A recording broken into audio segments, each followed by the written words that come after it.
welcome to this episode of Required Reading, and we're going to read some comic books with you, like the one we did today, but I'm Steve Zaragoza. I'm Trisha Hirschberger. We read The Astonishing Spider-Man and Wolverine. By Jason Aaron and Adam Kuber. It was awesome.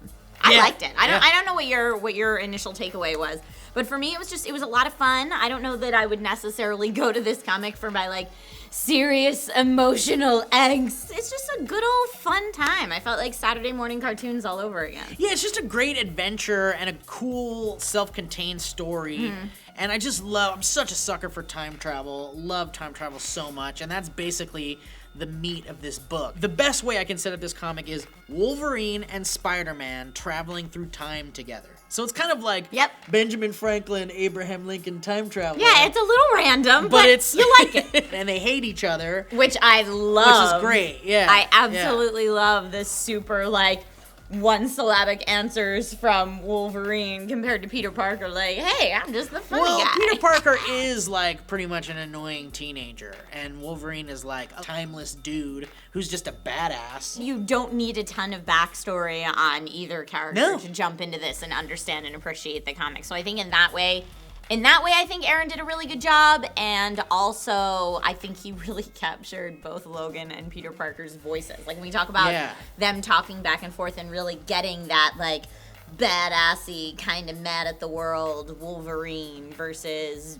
jovial Peter Parker funny man. I feel like it's definitely more Spider-Man's story than Wolverine's. I feel like Spider-Man is more the focus of this book. I thought that too towards the end. It was pretty evenly split for me up until, I don't know, maybe issue 4, and then maybe it swung back. But towards the end, I would agree with you. I love the mystery of this book, what the fuck is going on at all. And Kubert, I think this is a playground for him. It really because you get to imagine so many different worlds and bring so many different characters to life throughout this journey. Yeah, and I love that Spider-Man, he told Logan, don't mess with time at all. Otherwise, we're going to screw up time. Yeah, in the beginning. And he doesn't care. He's, teaching these people how to hide and hunt and make beer and all that cool stuff. Make a really great IPA. Make a great IPA. And then, the artist got to kind of portray this future of Wolverine's design, basically, of them screwing with time to the point where these natives ended up surpassing humanity because they learned how to kind of, survive in the worst situations, whereas we as measly humans didn't survive. That's Wolverine's world. That's a scary world, Logan. But it's badass people that can fight and survive, and also really amazing beer. I also enjoyed seeing both Wolverine and Spider-Man at all different stages of life in the same comic. Yeah, you see the teenage Peter Parker. Yeah, and drawn different ways and different styles, and that was fun. Love the art in this book, which is especially Planet Doom. Yeah, awesome. So cool. The ending is open for interpretation a little bit too. It is. Peter Parker has that thing early on in the story where he's everything happens for a reason. I know it. I feel it in my heart that we're here for a reason, time traveling around. And then at the very end, when he finds out sort of why they ended up doing all that, he's still well, maybe some things just happen, and maybe there isn't don't a reason. Have a reason. And then we're kind of just left with these crystals and what's going on with that stuff. But I think that's also a great question to pose at the end of this comic specifically, because I think you will get people that read it and go, what was the point of this? They're looking for something greater. Yeah. They're looking for that all tied together, and there isn't any. So I almost feel like it's also Aaron's way of, defending the comic, the work of art for what it is. Sometimes it can just be, and it's fun, and that's okay. Final thoughts on Astonishing Spider-Man and Wolverine. Final thoughts. I liked it a lot. I highly enjoyed it. I want to see it animated. I want to see an animated movie about it because that would be really cool. Movie Why not? We've done animated movies about some other big stories. Why not this one?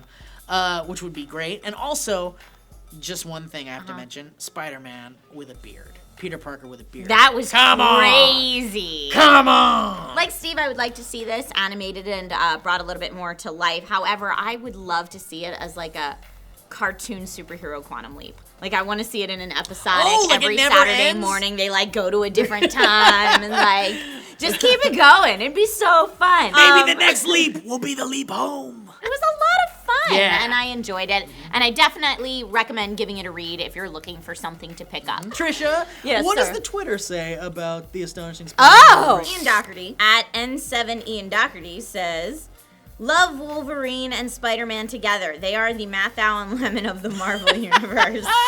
Yeah, that's good. I like like it. that. Francisco Hernandez says, Astonishing Spider-Man and Wolverine is an amazing comic book miniseries. It shows the relationship between the two perfectly. Yeah, I like that. It's definitely yin and yang going on here. It's goofy and serious, and Spider-Man really is the goofy man to Wolverine's straight man. Uriah Christensen at Uriah1980 says, just read Astonishing Spider-Man and Wolverine. I haven't had that much fun since I started my collection of X Factor 1 through 70. Hashtag SFN Comics. Ooh. See, it's fun times. Yeah, it's good. It's good. Well, thank you guys so much for joining us on Required Reading with Astonishing Spider-Man and Wolverine. Yeah, hope you guys had as much fun as we did. Next week, since we had such an overwhelming response to Lock and Key Volume 1, we're going to go ahead and do Volume 2. Yes, Lock let's and do Key. it. But now, less about us and more about DJ. What's going on with your poll list, Yeah. buddy? Tell us. Hey everybody, I'm DJ Wooldridge, and this is the pull list for October 16th. All right, we got a smaller week, but it's a good one. We got a lot of good books coming out. Over DC, we have Wonder Woman number 24 and Brother Lano number 5. Now, obviously, if you've been following these pull lists, you know I'm following both of these books. I love them both dearly. They're both written by Brian Azzarello, who's one of my favorite writers of all time. Over at Marvel, we have X-Men Legacy number 18 as it follows Professor X's son, Legion, as he fights the Uncanny X-Men, and Hawkeye number 13, which if you remember, I actually told you was coming out a couple weeks back because Marvel punked me. It didn't come out then, it's coming out this week. Over at Boom Studios, they're releasing Adventure Time number 21. I love the TV series. The comic book follows the tone perfectly. It's this great, joyful, exuberant experience of a boy coming to adulthood in a strange post-apocalyptic world that has a candy kingdom and ice wizards and a dog that can stretch every limb of his body. It's a blast. So literally all of these books could be my pull of the week. All of them are so good, all of them are so creative. They could be the best book coming out on any other week. But since they're all coming out this week, I'm going to talk about a book that I've been wanting to talk about for a while, but I haven't had a chance to. This one's actually a digital comic called The Private Eye. If you go to panelsyndicate.com, you can check this book out. It's written by Brian K. Vaughan, who's currently been killing it on Saga, and drawn by Marcos Martin, who's been killing it on Daredevil. And together, you guessed it, they're killing this book. It's a killing spree of creativity. It follows a paparazzi member in a world where the social media cloud is blown up in our face. So now personal identities are the most precious things people have. Everybody wears masks to keep them secret, and our main character's job is to find out those secrets. And of course, like any good pulp story, he's gotten in over his head. It's an amazing story. I highly recommend it, and it's especially pertinent to the times we live in now. And the best part, you choose how much you pay for it. When each issue comes out, you get to decide how much you spend. Personally, I threw down the money I would spend on a graphic novel on the first issue, since I know it's a 10-issue limited series, and then I've just been picking up the other issues for free. The Private Eye is at issue 4 right now,